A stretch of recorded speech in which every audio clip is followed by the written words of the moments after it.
You're scrolling through your social media feed. Your colleague just bought a new Tesla. Your neighbor is renovating their kitchen for the third time. A former classmate posts a photo from a hotel rooftop in Miami. And you? You're standing in the supermarket checking your card balance before you pay for groceries. One question keeps spinning in your head. What is happening? Where does everyone get this money? Why, with similar salaries, do they live like kings while I'm counting pennies? I have news for you. You haven't lost your mind. The math literally does not add up. My name is Mike. I worked in investment banking for many years, and I've seen the underbelly of these beautiful lives. Not on Instagram, but in bank statements. And the truth is, 90% of what you see isn't wealth. It is a grandiose illusion built on bad debt and hidden problems.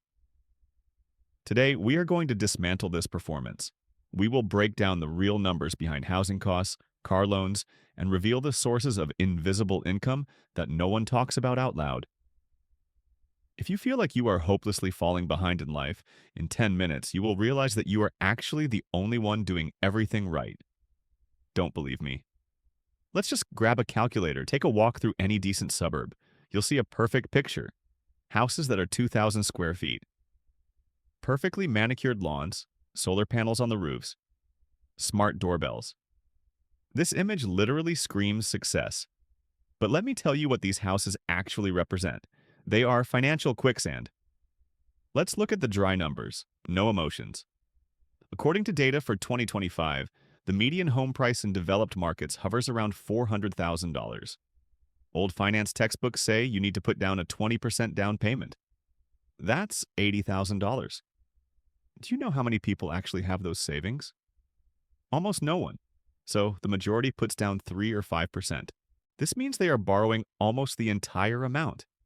At current rates around 7%, your monthly payment for the mortgage alone will be $2,600, but that's just the beginning.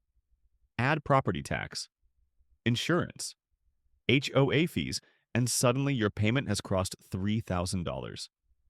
Now let's take the median income. A person working full-time in a good position makes about $60,000 a year. That's $5,000 a month gross. After taxes, about $4,000 is left in hand. Watch closely. $4,000 in income. $3,000 goes to the house. The golden rule of finance states, housing should not take up more than 30% of your income. For these people, the house takes 75%. They aren't rich. They are house poor. Paupers in golden cages. Every earned dollar is spent before it even hits the account. But the house is just the foundation of this pyramid of lies. Look at the driveway. There stands the second main clue. The car. We are used to thinking that a new car is a status symbol, but the math says the opposite. If you only have $1,000 left for life after paying for the house, buying a new car is financial suicide. And yet, there they stand. Shiny SUVs and sedans. The automobile might be the most accurate lie detector in the world of personal finance. A new car screams, "I made it." The smell of leather in the cabin, the shine of chrome, the touchscreens on the dashboard. It's an intoxicating feeling. But let's look at what stands behind that smell. In 2025, the average car loan payment crossed $730 a month. If we are talking about pickups and large SUVs, which are so loved in the suburbs, the figure often exceeds $1,000. And that's not the scariest part. The scariest part is the terms. 72 months has become the standard. Many stretch the pleasure to like 84 months. That's 7 years. 7 years of monthly payments for an asset that loses value every time you start the engine. Imagine the situation. You buy a popular SUV for $50,000. That is now considered a normal car. At current rates and a 7-year loan, you will be giving the bank about $900 every single month. But a car doesn't run on air. Insurance for a new financed car? Add $200. Gas or electricity? Another $200. Maintenance? Even on new cars, you need to change oil and tires. In total, owning this symbol of success costs at minimum $1,300 a month. For a person with a salary of $60,000 a year, that is a quarter of their entire income. You work a quarter of your life just to drive to work. Now let's go back to our math. We have the mortgage and house expenses, $3,000. Add the car, $1,300. Total $4,300 in mandatory expenses. Let me remind you, our hero's net salary is about $4,000. He is already in the red by $300. And we haven't even talked about food yet. We haven't talked about clothes, internet, phones, or those 17 streaming subscriptions that everyone has.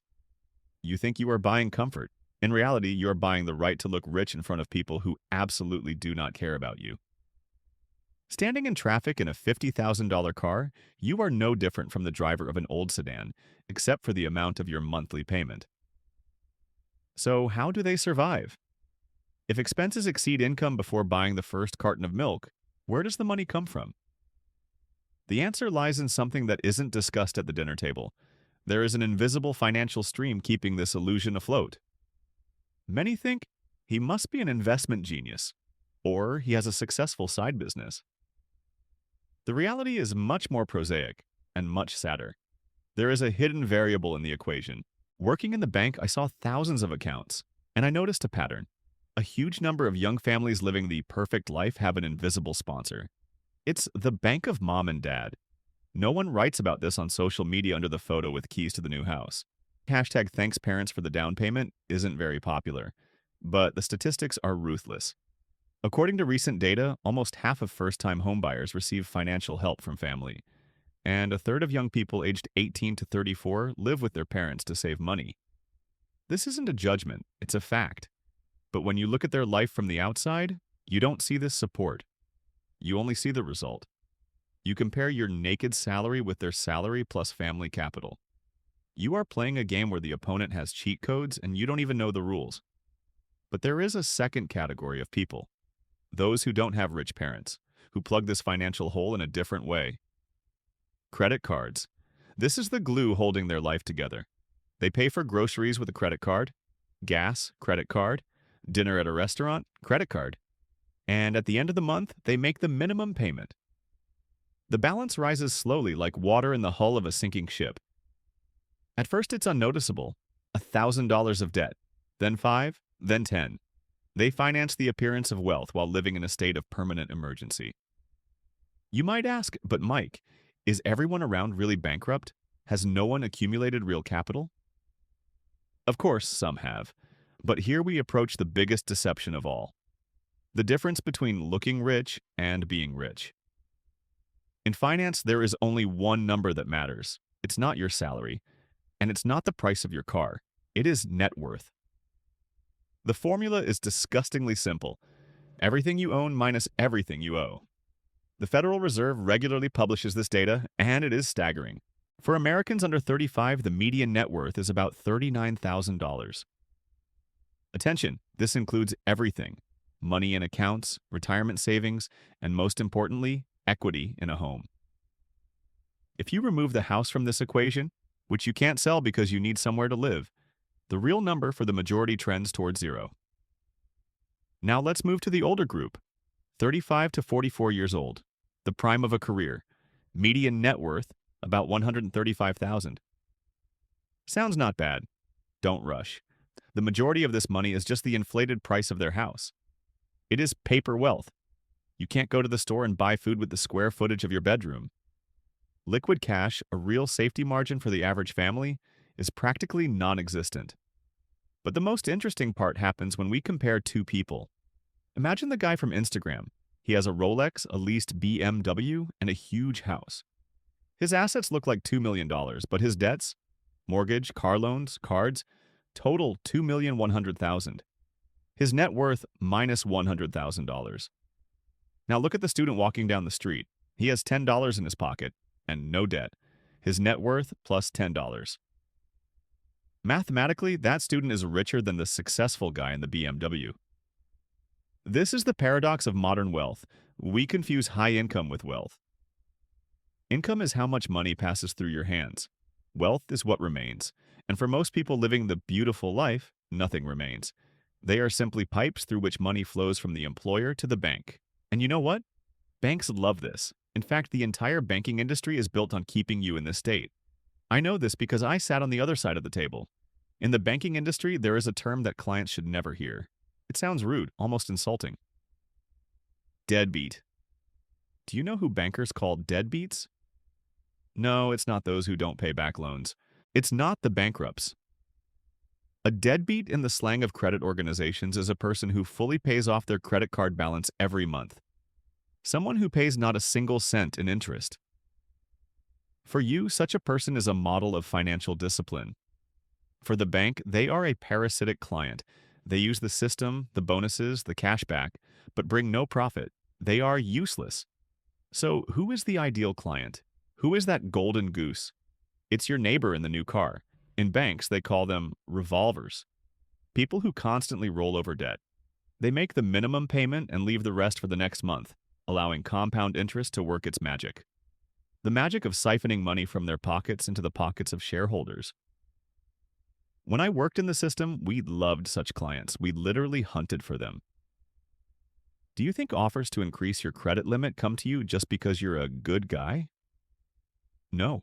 The algorithm noticed you started spending more. The algorithm smelled blood. They increase your limit so you feel richer than you actually are. So you take that step that turns you from a free person into an eternal debtor. The entire financial system is designed not to help you accumulate wealth. It is designed to extract it from you. The beautiful bank office, free coffee, smiling managers, it's all a set. Behind the scenes sit risk managers calculating exactly how much debt you can carry without breaking completely. They need you to stay afloat but breathing through a straw. If you feel like a hamster in a wheel, it's not an accident. The wheel was built around you while you slept. But the scariest part isn't even how banks work. The scariest part is why we voluntarily stick our heads in this noose. Why do smart, educated people sign these contracts? It's not about the math. It's about what happens in our heads when we open our phones. We've reached the main question. If the math is obvious and the banking trap is set in plain sight, why do we still walk into it? Why do we buy things we don't need with money we don't have? The French philosopher René Girard called this mimetic desire. We don't know what we want until we see it on someone else. We don't want the object itself. We want to be the person who has that object. Social media took this ancient evolutionary mechanism, which helped us survive in tribes, and turned it into a weapon of mass financial destruction. You open your phone and see a perfectly directed play. Here is an influencer in a private jet. Here's a blogger in a new penthouse. Your brain gets the signal. This is the norm. This is the standard. If I don't have this, I am losing. But here is what you don't see. In Los Angeles, there is a studio designed like the interior of a private jet. It's just a set.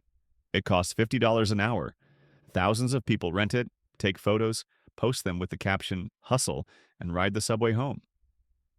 You are comparing your real, messy, difficult behind the scenes with someone else's perfectly edited trailer. You see their vacation in Bali, but you don't see the argument between the spouses over the overdue payment for that very vacation. You see the new car. But you don't see the panic attacks at night when the owner thinks about layoffs at work. It is an endless race for a mirage. And the cruelest irony is that when you look at that guy in the next lane in traffic, in the expensive car, you feel a pang of envy. Stop. Think. Most likely that guy has negative equity. He is stressed. He is a slave to his lifestyle. You aren't envying his success. You are envying his debts. You are envying his shackles just because they are gold-plated. This chase for status has a very real price. And I'm not talking about money. I'm talking about what happens to your body and mind when you live in debt. Let's forget about numbers for a minute and talk about life. About how this fake wealth actually feels from the inside. Financial stress isn't just a bad emotion. It is a biological poison. Medical studies show a direct link between debt and health problems. High blood pressure, insomnia, depression. Your body knows the truth you are hiding from friends. Every notification from the bank triggers a release of cortisol.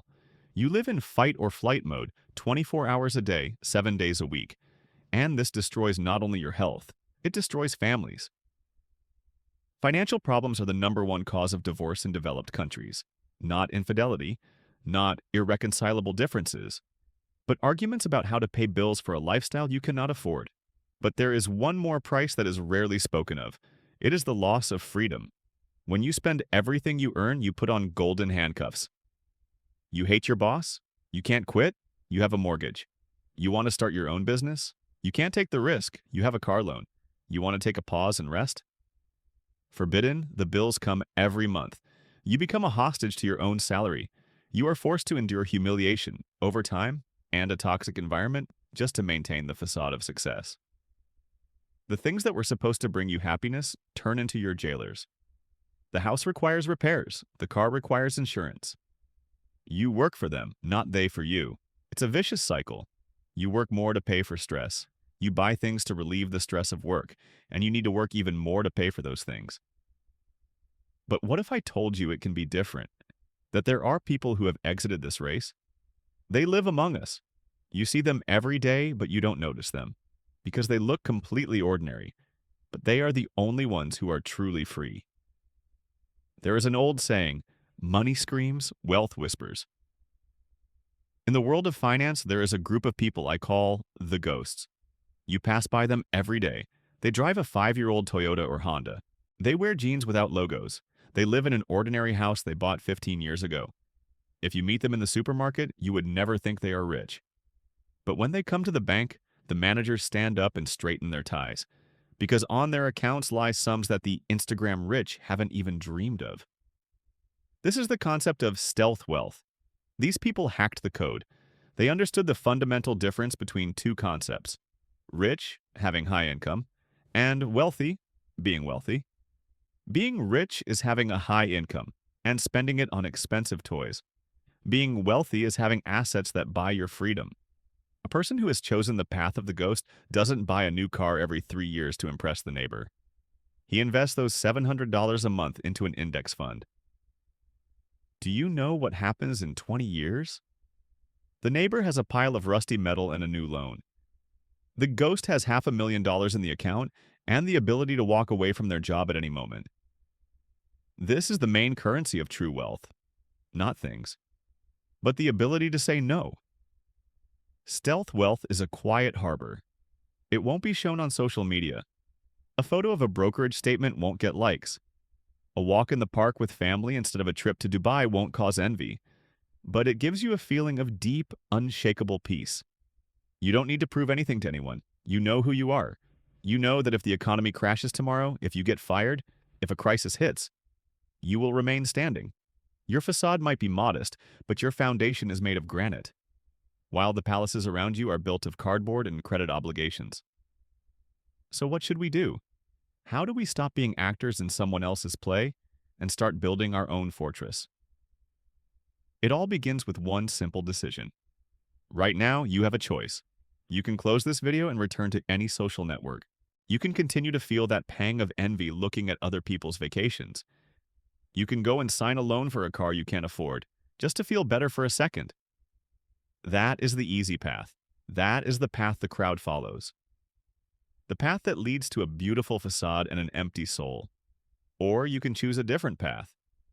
The path of consciously opting out of the race. The next time you get into your old car, don't be ashamed of it. Pat the steering wheel and say, "Thank you." Because this car gives you freedom from payments of $500 a month. Those $500 are the bricks of your future independence. The next time you stay home on a Friday night instead of spending money in an expensive bar for the sake of stories, don't feel like a loser. Feel like a strategist who is winning the war while the rest are celebrating a non-existent victory. You are not falling behind. You are simply playing a different game. Their game is a sprint to bankruptcy. Your game is a marathon to freedom. Stop measuring your success with someone else's ruler. Stop trying to impress people you don't even like. Wealth is not what you wear. It's not what you drive. And it is certainly not what you post. Wealth is when you go to sleep without anxiety. Wealth is when you own your time. The system wants you to be the perfect consumer. Weak, dependent, and eternally hungry. Be a glitch in the system. Be free.